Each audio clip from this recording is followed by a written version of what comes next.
Welcome to Business Innovators Radio, featuring industry influencers and trendsetters sharing proven strategies to help you build a better life right now. Hello, listeners. Welcome to Business Innovators Radio. This is your host, Constant Taylor. Today, we have a very special guest on the show, and he's going to share some very exciting information with us about relationships. So, if you're looking to increase your effectiveness in the areas of relationships, then you've come to the right place.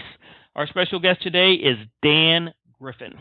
Dan has been speaking professionally for over 5 years, and the content that he primarily speaks on is men and relationships, men and addiction, and men and trauma. He has spoken both nationally and internationally, and is based out of Minnesota.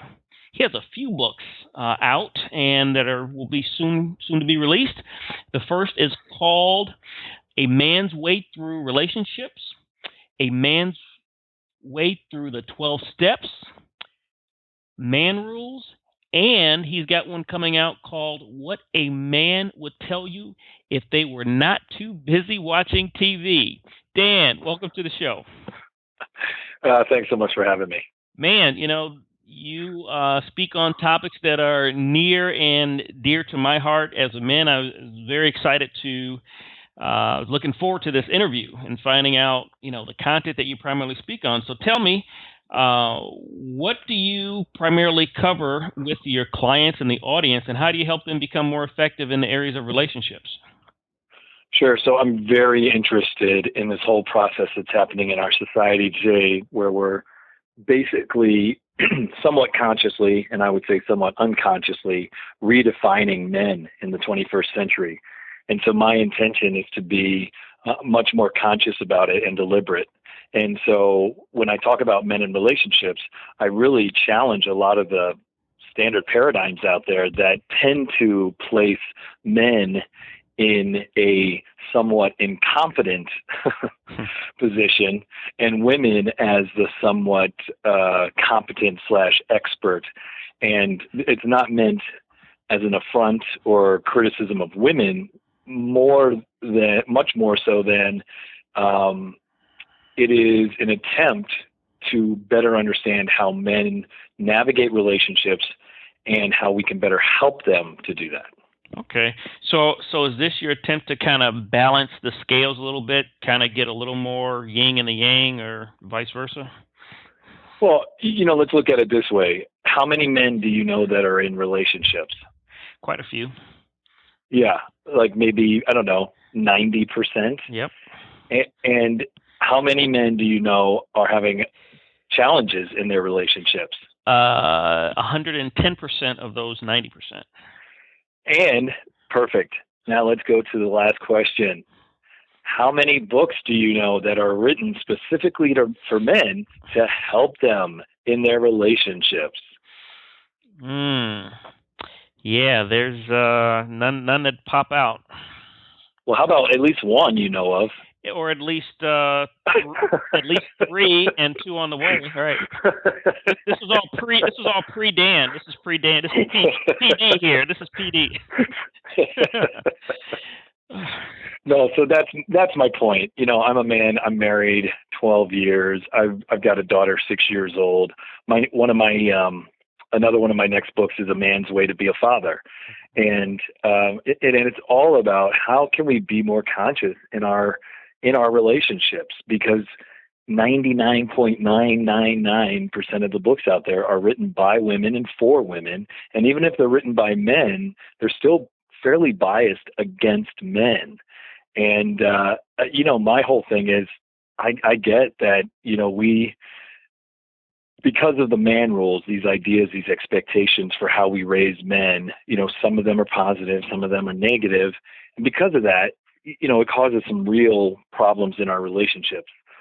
My whole effort is to make the man rules more conscious to men and women, and then to understand how those affect our relationships and to make conscious decisions to show up differently for both men and women. So taking a step back, Dan, what is your background and what motivated you? Did you wake up one day and you say, you know what, I need to save the men from the women? How did you do that? I was on my fifth marriage. Okay. At the age of 26. Wow. No, I'm just kidding. Okay. Like, hello? We just hung. Okay. No, you know, it's really interesting. So I could kind of go at that question a couple of ways, but I mean, let me say this way. I discovered the sociology of gender my last year of college, at the same time that I also entered personal recovery for my own addiction issues. Mm-hmm. And what was very interesting is that when I then entered the 12-step culture, I was immediately confronted by a different type of masculinity, a place where men hug, where they talk about their feelings, where they are vulnerable, where they look to other men for support in their relationships. And it really blew me away. And I saw it so clearly because I had been exposed to gender. And I ended up doing my master's research on that exact topic. And as I stayed in recovery longer, I noticed how some men saw what I saw and other men didn't. Mm-hmm. And then I ended up working in the field of addictions and mental health. And after I completed my master's, I went to Hazelden in Minnesota, which is how I ended up here. And I trained at a very prestigious addiction program and again started digging more into this. So the bottom line is what I thought was a fairly obvious phenomenon is not obvious at all. And it's not obvious in the addictions field, the mental health field.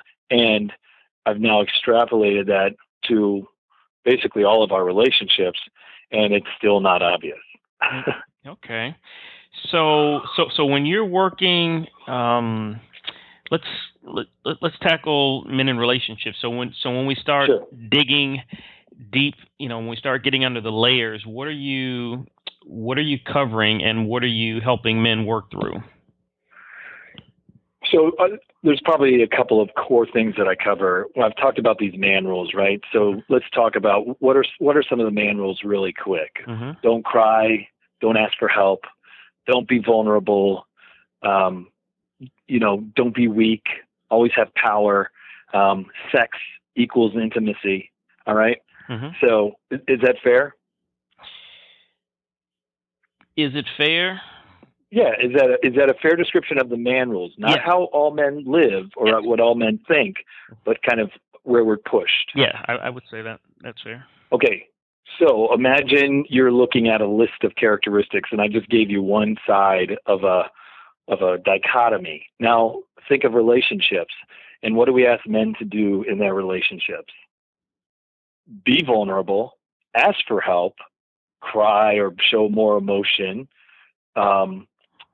Be more intimate and not use sex as a defining experience in relationships, etc. So a big part of what I talk about is the fact how the way we're raised to be men from very early age as boys is essentially to not engage in relationships, to not know how or to not even do it. Mm-hmm. And yet we desperately want relationships. We want to connect. So these unconscious forces and ideas can often sabotage our relationships without any awareness. And so obviously the first step to recovery is to realize that there is a problem, and then to know what the problem is, which you just defined. And then so step 3 is, now that we have self-awareness, how do you start taking them through, breaking down those things? You tell them to, hey, be less of what's traditionally thought of as a man, be more, cry more. How do you do that? Yes, I put them in a corner and I say, now cry. Right. Man up and cry. Right. No, I mean, here's my whole approach, and that is I try to make the unconscious conscious, and then I try to encourage men and women, really, because women have internalized these man rules just as women have woman rules, and men have internalized those, and I do a whole piece around that. But I ask men to pay attention to these, to see how they're affecting them, and then to make a conscious decision about how they want them to show up in their lives. And so, at our worst, especially when it's mixed with shame and trauma, masculinity ends up as what I call a toxic form of masculinity. In our society today, we're moving toward a more relaxed masculinity, away from traditional masculinity. But in relaxed masculinity, there's not that same level of intentionality or consciousness. And that's why I've kind of really focused on what I call conscious masculinity. And that's what I'm asking men to do. So it's like, I'm not saying what kind of man you have to be, but find out who you are authentically as a man, and then get the support and help you need to show up as that man in all of your relationships. And not only kind of hold yourself accountable to that, but find someone who's going to support you in that. And it's pretty phenomenal, because women really resonate with this as much as men do. I would say I'm directly challenging in many ways the whole Mars and Venus absurdity. Okay. What are some of the popular misconceptions about some of the work that you do, and how do you dispel those? Well, okay, so one of the misconceptions automatically, and even maybe some people listening are going to say, oh, well, geez, he's like a woman hater, or he's so focused on men. No. I'm for men. I'm not against women, right? So that's the distinction that I make. So the misconception is that any man who starts saying, well, actually, the way men are raised is actually really difficult, and in some ways is even more challenging for men than women to be in relationships. When somebody hears that, they think I automatically then either minimize or I'm not aware of how much the man roles affect women, all the way to the point of violence, abuse, and extreme control, and borderline subjugation in the family home. I get that, but the question, so that's one of the misconceptions. And I would say the other misconception is on the other side of the spectrum, and that is men and women who say, oh gosh, you just want to turn men into women. And I say, well, obviously you're afraid of something because you haven't heard a thing I've said. I'm not looking to turn men into anything other than who they authentically are. And help them feel permission to be that authentic self. That it makes a lot of sense. It makes a lot of sense. I've throughout my life, I've thought a lot about relationships and things that worked and things that didn't work, and I try to take those things and move them into a new area. And I'd like to throw a concept out at you and bounce something off of you, and you could either validate it or tear it to shreds. But my thinking is that the problems that we have in relationships that manifest themselves at their very root cause come from selfishness, and that's selfishness on both sides. But at some point, like in the Garden of Eden, something initiated it. So either the man was selfish and the woman was selfish, and then eventually it just kind of festered its way throughout the entire relationship. And the key to a successful relationship is the man focusing 100% on the woman's needs, wants, and desires, and the woman doing the same thing. And if you have that, then it kind of elevates the whole relationship. What do you think? Well, I think that's very interesting. I would say a couple things. I mean, one, I think when we are quote unquote asleep, we are inherently selfish. I would also say that when we are driven to be someone other than who we are, we end up being quite selfish. I would also say that in a relationship, you are 100% responsible for yourself in how you show up for the relationship and how that relationship goes.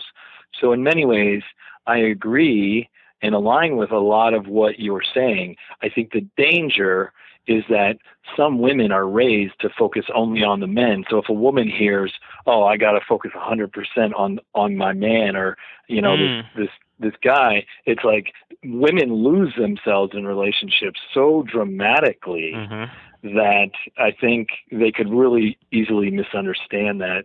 And quite honestly, I think it could be counterproductive. Now, for men, I think it could show up a little bit differently in that I think men being of service is actually one of the greatest ways that we can contribute to our relationships and even to humanity. So in that space, I would really align with what you are saying. I think the danger potentially could come that when we ask a man to focus 100% on his partner, is that quite honestly, there are some men who lose themselves in relationships. And so if you don't have some sense of who you are, then following something like that could be very difficult. But I think it's almost like a paradox maybe, in the sense that if you go authentically into your relationship and you do the work you need to do to be able to remain authentic, then you can't help but lean toward or move toward being of service to someone else. Makes a lot of sense, and it's very intuitive that you were able to extract that out, because one of the caveats that I had when I put that out was that it only works when it is both sides doing it together. So, technically the other person would not lose themselves if the other person was contributing equally to the reciprocity as well. Cool. So now, yeah, very cool. Yeah, very cool. It's a man. I knew that this interview was going to be a lot of fun and it was going to zoom by. So our time has come to an end, but I'd like for you to share with I know, but I'd like for you to share. Wow, that really did go quick. I like it when they go quick. I know. I looked up. Wow, it's so I'd like for you to share one concept, idea, or thought with the listeners, so that if they don't get anything else out of our awesome discussion, you want to leave them with this thought. What would that be? Oh, wow. Honestly, I would say really think about how men show up in their relationships and pay attention to really understanding the man rules. That if we can name and be conscious of how the man rules are showing up, then we can better understand men's behavior, and we can have a much greater appreciation and even compassion for what is happening when a man isn't sharing his feelings or isn't opening up. And we can give greater permission for men to really show up in the way that I truly believe the majority of men want to show up in their relationships. Okay, very well said. If the listeners would like to contact you, your organization, and find out more about how to, become more effective in their relationships, what's the best way for them to contact you? Well, I would say there's two. I mean, they can always contact me through the website, which is dangriffin.com, and that's FFIN.com. And then, quite honestly, they can just send an email directly to me, and I or someone from my team will respond, and it's dan@dangriffin.com. Okay, great. Dan, thank you so much for coming on the show. It was a pleasure having you, and that was awesome information that you shared with our listeners, and we appreciate it. Yeah, thanks a lot for having me. I appreciate the opportunity. It was a fun conversation. Yes, it was. Thanks for listening to Business Innovators Radio. To hear all episodes featuring leading industry influencers and trendsetters, visit us online at businessinnovatorsradio.com today.